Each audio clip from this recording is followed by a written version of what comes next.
Jeffrey অ্যাপস্টেনের নামটা আবার বিশ্বজুড়ে শিরোনামে। চলুন সরাসরি এই জটিল আর বিতর্কিত গল্পের গভীরে ঢুকে বোঝার চেষ্টা করা যাক ঠিক কী কারণে এই আলোচনা আবার নতুন করে শুরু হলো। আসল কারণটা হলো জানুয়ারির শেষের দিকে আদালতের নির্দেশে হাজার হাজার পৃষ্ঠার এক বিশাল নথি ভাণ্ডার প্রকাশ করা হয়েছে। আর এই নথিগুলোই জেফ্রি এপস্টাইন কেলেঙ্কারি আর তার আশেপাশে থাকা সব ক্ষমতাধর ব্যক্তিদের ওপর নতুন করে আলো ফেলছে। যেমন ধরুন, এই নতুন ফাইলগুলোতে আমেরিকার প্রাক্তন প্রেসিডেন্ট ডোনাল্ড ট্রাম্পের নাম বারবার উঠে এসছে।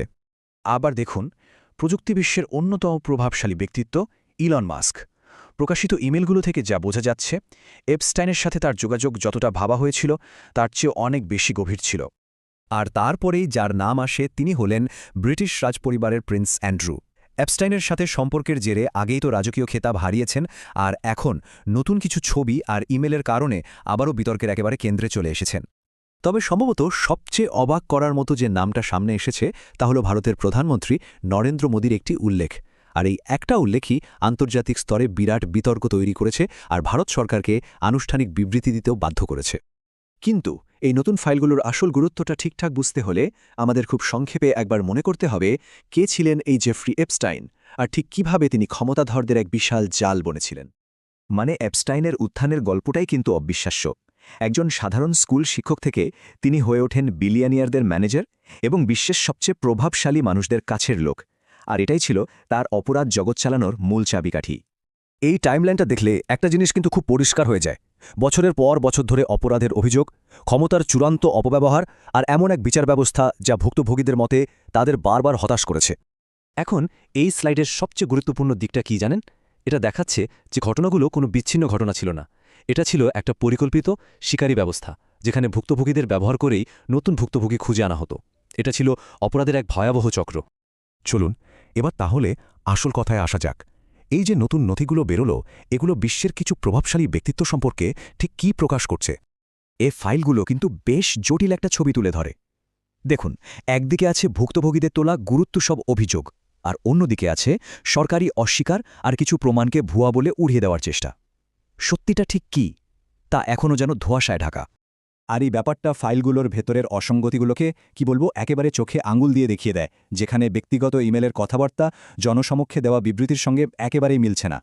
শুধু এরাই নন, প্রযুক্তি জগতের মহারথী থেকে শুরু করে রাজপরিবারের সদস্য, এই নথিগুলোতে এমন আরও অনেক ক্ষমতাধর ব্যক্তির বিরুদ্ধে ভরি ভরি অভিযোগ রয়েছে। বিলিয়নিয়ার রিচার্ড ব্র্যানসন আর এপস্টাইনের মধ্যে আদান প্রদান হওয়া এই ইমেলের সরাসরি উদ্ধৃতিটি তাদের সম্পর্কের ধরনটা কতটা খোলামেলা আর বিতর্কিত ছিল তার বলে দেওয়ার অপেক্ষা রাখে না। এবার আসা যাক সেই অংশে যা নিয়ে ভারতে আর আন্তর্জাতিক মহলে সবচেয়ে বেশি তোলপাড় হচ্ছে।